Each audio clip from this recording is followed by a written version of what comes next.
Welcome to Verbal Entertainment. You know what it is, man. I had to nice you guys. Today I got Abimaro with me. Hey. That singer, songwriter. Yeah. I got that guitarist and that. Yeah. See that. Introduce yourself. My name is Abimaro. I'm a singer-songwriter. I also am a music leader, so I lead lots of amazing kind of musical workshops and activities. And I love singing and writing songs all about life. What background are you from? That heritage. Both of that ends, heritage. Yeah, so the ends I'm from is South East London. South side. Yeah, South side. And my mum is English and my dad is Ugandan. So that's my heritage. I'm mixed race. What got you into music in the first place? What got me into music? I loved singing, like stories. Like I just loved stories. And like when I was younger, I used to write rubbish little sort of poems. And yeah, you know, yeah. And so words, to be honest, got me into singing because I wanted to have a way to express my words, and it felt like, well, I wasn't a rapper, so I was like, let me express my words through song. And my mum really encouraged me. So like when we were younger, we would be singing like songs that were in the charts or on the radio, and they might be, she didn't like the words or the words weren't appropriate for us, so she'd be like, she'd tell us to sing them, but she'd say sing them but change the words. So we'd end up singing these songs that maybe had sort of lyrics that are a bit sexual or whatever, but instead we changed the words to make them like more appropriate. And so that is when I realised that I could songwrite, because I could actually change the words to make them mean something to me. But I'm guessing that in your family you guys are all creative, because the Queno, your sister, I know she's a artist. Yeah. And I'm not sure about your other sister and your brother. Yeah, so they are quite creative, but but they're not in the same. They're not in the arts. Their job isn't in the arts, but they are really. Especially my brother was always singing. He would sing like Michael Jackson. Maybe I shouldn't say that now. I shouldn't say that now. Yeah, but he would sing like songs. Like I remember he sang like Craig David stuff. Like, do you know what I mean? Like I remember like a talent show. And, like we all kind of sang. We all had a voice. My eldest sister didn't sing, but she can sing. She has a really great voice, but she never felt that she would express herself in that way. So I know, the Queen has told me something that at one point you two used to sing together. Yeah. But like, do you guys make a little girl band or something? So we were in it's so embarrassing, but me, Laquena, my sister, and my brother, Matino, were in a group with another guy. Oh, I know you brought Matino. Yeah, that's my brother, yeah.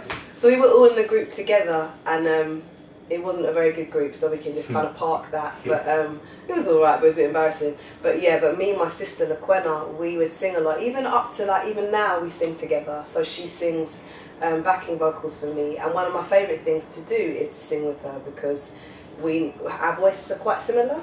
So when we sing together, it feels like we're quite in sync, you know? So yeah. How was it growing up? It was good growing up. Like, I feel that I was really lucky to be part of an amazing family, because there was 4 of us, and so I'm the youngest. So yeah, which is nice. It's nice because they kind of looked after me and they showed me the way to go. So the Quena or Matino didn't send you shops now? No, they didn't, you know. But Matino did make me run around the house and be like, go get my slippers, go get me a cup of tea, go, you know. So he did boss me around, but you didn't have it. To a point, I was like, I just like, yeah. But then I reached an age where I was like, no, like I'm gonna do my thing. And to be honest, they were great. They were great older brothers and sisters, and we all just used to just jam a lot together. And I learned a lot from them. But obviously, like you've been speaking to me, and obviously, like being a singer, like it's kind of hard to make it through that field. Like it's kind of a struggle. Yeah. Like, how? Yeah, but there's not really that much platforms. Like, what do you think about that? I think there's a lot of platforms for singers in terms of you can put your music. The beautiful thing about the internet is you can I can record a video now like you're doing, and I can put it on YouTube, and it's accessible to anyone and everyone who has internet, you know. So in one sense, there's loads of audience and there's lots of platforms for music and for singers, but in another sense, everyone can do it, and there's so much to look at that there's just so many, there's millions of videos and millions of singers all trying to be heard. So what I think is really difficult for singers sometimes is, how do I get heard? Is it if I shout the loudest, you know? And that's what's tricky. Yeah. Gee. Well, what's your best and worst experiences in music? Oh. Oh. I think one, yeah. I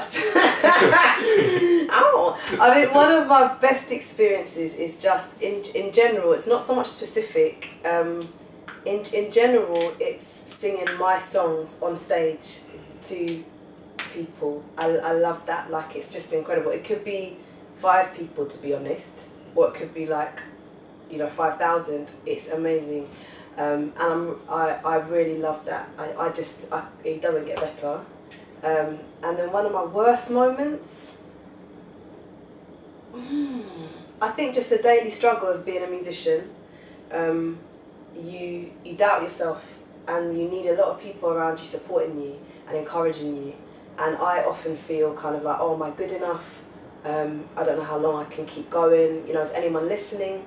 And so I think my doubts, my daily doubts, is what is difficult about being a musician, I'd say. No, but it's calm, because I see you that shut down shows, like I saw that show. Yeah, I see it, man. You're chilling it. Thank you, thanks, brother. Yeah.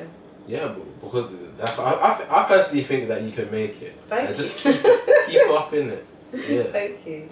Have you ever had a time where someone who's close to you has said, "Oh, I think you should get a full-time job. You should do this instead"? No, I mean, like I was saying to you before, Baba, I'm lucky in that my full-time job is music, so I make my money from music, and I manage to do that enough to pay my bills and to live, you know, a decent life. So I'm lucky in that sense that I work very hard, and I'm music. I do music, and that's what I love, and I get to do it as a job full time.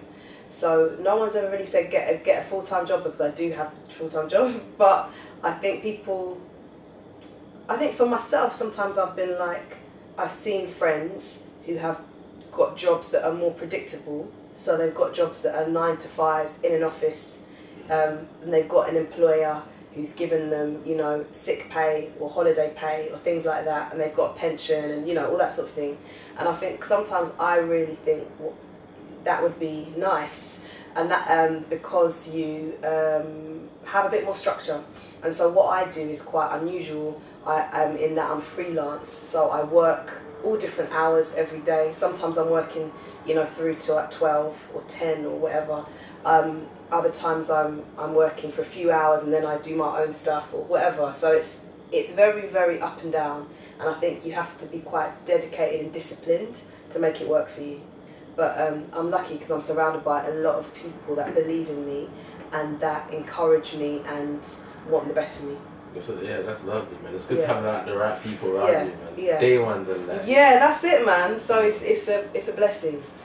I see you because I've done a bit of research, and you used to be with a group called the Three. Yeah. So 07, and you used to be like a lead singer in an orchestra. So I did session singing. So I sang for Cinematic Orchestra, which is an amazing group, and I also sang for 07, which is another amazing group. And so I did session singing for them, and then I was a collaborator with the Three. So I was in a band with the Three. The other Cinematic Orchestra 07, I sang for them their songs, but whereas with the Three, we wrote songs together. Yeah, I was gonna say, how come you decided to leave the Three and just become Abimaro? No, I've always been just Abimaro, but I think for me, it just felt at the right time, and I think that you also change, and I was with the Three for a while growing up, and my music style changed, my life changed. There's different things that I wanted, and also it just felt like the right time. So like, I love the Free. Like it was an amazing experience. I learnt so much from those guys, and I love the music that we create together. I think the stuff we released was epic, but it was time for change. Yeah, what's that thing you do in the South Bank Centre for anyone who wants to come along to that? Yeah, so that's something. So that's one of the things that I do at different times in the year. So they have amazing festivals at the South Bank Centre where you can basically take part in incredible workshops. So all different times I do stuff at places like the South Bank Centre or the Roundhouse, places like Woodmore Hall, and all different places like that. I get the opportunity to go in and lead workshops in like singing or songwriting, or lead kind of choral choir stuff as well. So yeah, so keep up to date with what the South Bank Centre have on, and places like the Roundhouse. Especially the Roundhouse for young people, for under 25s, has an incredible programme where you can use the studios, you can become a member, you can go to DJ workshops, you can go to like production drop-ins, so yeah. Anything man, just botch you man. So anyway, you know with your music, what's the type of message you're trying to convey? All different types of messages, I guess. I'm trying to express some of the things that we don't always talk about, or the things that we don't always hear on the radio. I'm trying to talk about real life and real issues, and a big thing for me is my faith. So I talk a lot about my faith in a way that is sometimes not so much directly, but almost a story of the things that I'm going through, almost like I'm talking to God, like prayers, or what I wonder, like, oh, I wonder this or I wonder that, and I put that into song. How do you get into like Christianity?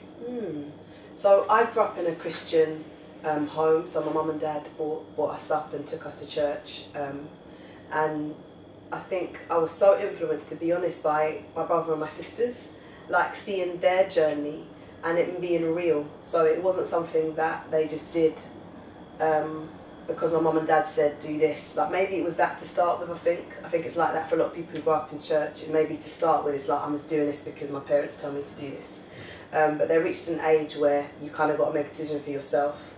And I saw how God impacted their lives, and I wanted to have a relationship with God as well. And so I really found that they were really helpful in my journey actually of faith.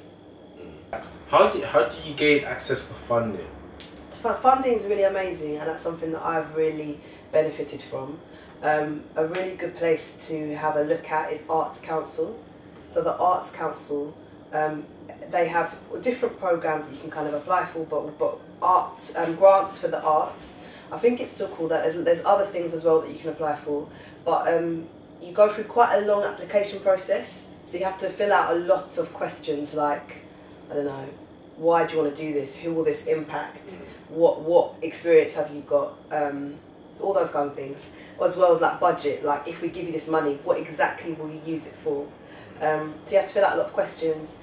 But if you've got a really clear idea and you know exactly what you want to do and how to do it, then it's really beneficial, and you can really try and tell your story to like almost like you're kind of telling your story on the application form, and hopefully you can get it. Another really good place is PRSF. So PRSF is incredible for funding, and they run things like Women Make Music, which is some funding that I got a few years ago, and it's for women in music because there's a much less, the statistic used to be 14% of members of the PRSF were women, which is a really low percent. And so the Women Make Music scheme was so that it got more women kind of coming forward. So with music, it's all about using and collaborating with people around you. So creating a creative community where you can also help them. So someone might be like, Abs, could you like write this song for this project I've got? I'm filming a short film. Could you put some nice music to it? I'll be like, yeah, I can do that. So, favour for favour. Yeah, like collaboration like is massive for like music and any of the arts really. Father, your thoughts heart's not like mine. Who carries yours for you?